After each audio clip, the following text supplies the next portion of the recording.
Oi, pessoal do nono, tudo bem? Bom, essa aula é uma aula que nós veremos, é uma aula de história que nós veremos a Segunda Guerra Mundial. É importante destacar que a Europa, pós-Congresso de Viena, que foi uma matéria que vocês tiveram ano passado, a Europa estava vivenciando um período de estabilidade. Não havia guerras envolvendo as grandes potências. Bom, tendo isso em vista, há um movimento na Europa que a gente chama de imperialismo. Bom, tem dois conceitos fundamentais para a gente entender a Segunda Guerra Mundial. Um é o imperialismo e o outro são os nacionalismos. Mas vamos ao imperialismo primeiro. O imperialismo é aquele conceito que ele quer dizer para a gente que as grandes potências estavam buscando áreas de influência fora do seu território, querendo criar o quê? Aí que vem a palavra imperialismo, o império, né? Mas esse tipo de império que a gente está falando, ele tem objetivos que são busca por mercados consumidores, além de mercados consumidores, mão de obra barata, mercados consumidores, mão de obra barata e matéria-prima. São os fatores principais desse imperialismo da Primeira Guerra Mundial, né? Que é o assunto que nós estamos entrando agora. Bom, tendo isso em vista, as potências europeias vão ficar muito interessadas nesses produtos. E nesses produtos não, nisso tudo, né? Então, tendo em vista esse interesse, elas vão começar a disputar áreas. Bom, onde são essas áreas? Essas áreas vão ser nos continentes asiáticos e africano. Bom, a gente está falando do século XX, pessoal. A gente não está falando daquela colonização que a gente viu lá atrás, na Idade Média, não, na Idade Média, desculpa, durante aquela colonização similar a que a gente viu no Brasil, na América Latina, e como um todo, e também nos Estados Unidos. Não, a gente está falando de outro momento. Bom, a gente está falando aqui, Primeira Guerra Mundial, de 1913, 1914. Bom, então havia esse interesse de expansão, né? De tudo muito. Esse imperialismo ele está muito ligado à ideia que a gente tem de capitalismo, né? A gente quer expandir, eles queriam o quê? Essas potências expandir mercados, matéria-prima mais barata para ter o quê? Maiores lucros. Uma mão de obra mais barata, maior lucro também. É tudo pensando num aumento desses rendimentos, aumento desses lucros. Então, nesse sentido, vai haver uma competição velada por essas áreas de influência entre as grandes potências europeias, dos países mais ricos. Bom, quando eu falo que há uma concorrência velada, eu tô querendo dizer o quê, pessoal? Que eles estão concorrendo, brigando, há uma disputa corpo a corpo por conta disso tudo que eles estão buscando nos outros continentes? Não, é uma disputa velada. Eles querem, há um interesse, há essa ambição, né? Mas não há uma guerra propriamente dita. Isso aí é um antecedente da Primeira Guerra Mundial. Bom, é importante lembrar também que, por mais que não haja uma disputa, não haja um corpo a corpo, eu tô falando que não acontece nada disso, mas é importante que vocês saibam que é um período que vai ser lembrado como a Paz Armada. Bom, esse período chamado Paz Armada, ele tem esse nome justamente por isso.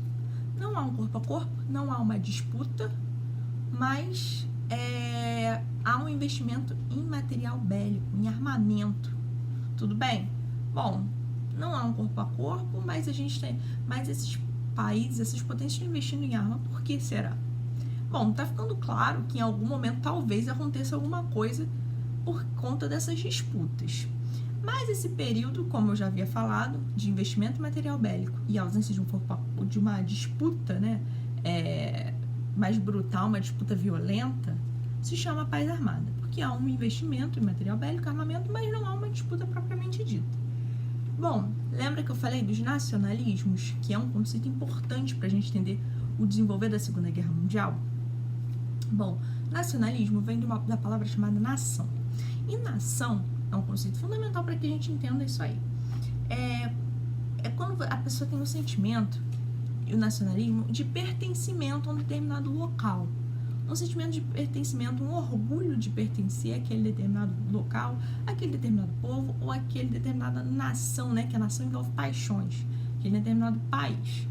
Bom, então a gente está lidando aqui com dois tipos de nacionalismos. Um é o pan-germanismo, que vem de germânicos, olha, que vem de Alemanha. O pan-germanismo, o que ele era? Era uma espécie de nacionalismo em que os alemães eles queriam a retomada de todos os territórios que tivessem povos de origem germânica.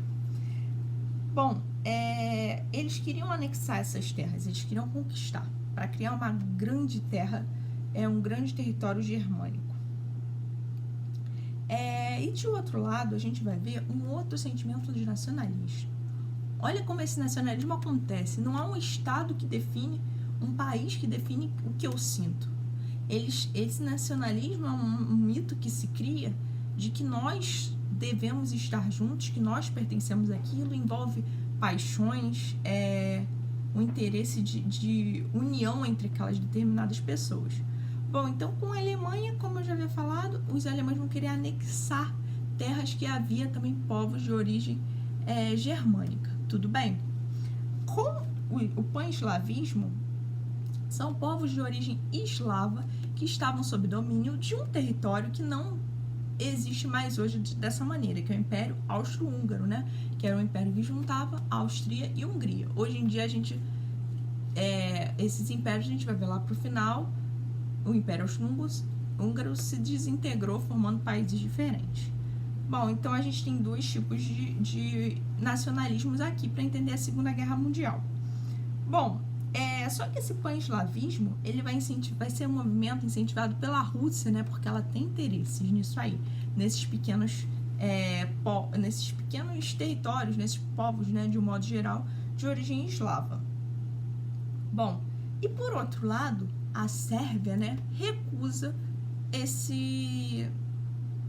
essa intromissão russa. Bom, o pan-eslavismo parece ainda mais complexo, né? Porque, vão retomando, são povos de origem eslava, certo? E esses povos de origem eslava estavam sob domínio de um Império Austro-Húngaro. E esse Império Austro-Húngaro, esses povos de origem eslava, eles querem se reunir, né? Só que, de outro lado, tem um incentivo da Rússia para essa união, e além de um incentivo russo, a gente vê a Áustria-Hungria dominando todo o território, um incentivo russo para que esses eslavismos se reúnam, e de um outro lado temos a Sérvia, que é um dos povos eslavos, recusando essa intromissão russa. Bom, complicado, né? Mas espero que vocês tenham entendido essa diferença no pan-eslavismo. Os eslavos estavam sob domínio do Império Austro-Húngaro mais uma vez. E eles queriam se reunir, se tornar independentes. E, por outro lado, a Rússia estava incentivando esse processo. Só que a Sérvia não queria essa participação da Rússia. Tudo bem? Bom, então a gente já viu fatores principais que vão iniciar essa Primeira Guerra Mundial. Um deles seria a questão do imperialismo, né? Imperialismo, né? Saída a outros territórios no exterior, com interesses imperialistas de se meter naquele território, retirar tudo que tem de matéria-prima, interesses meramente econômicos. E de outro lado, a gente vê a questão, e esse imperialismo vai gerar disputa entre os próprios países europeus, e que essa disputa vai gerar uma paz armada, né, que é um período de investimento em material bélico, mas não um enfrentamento.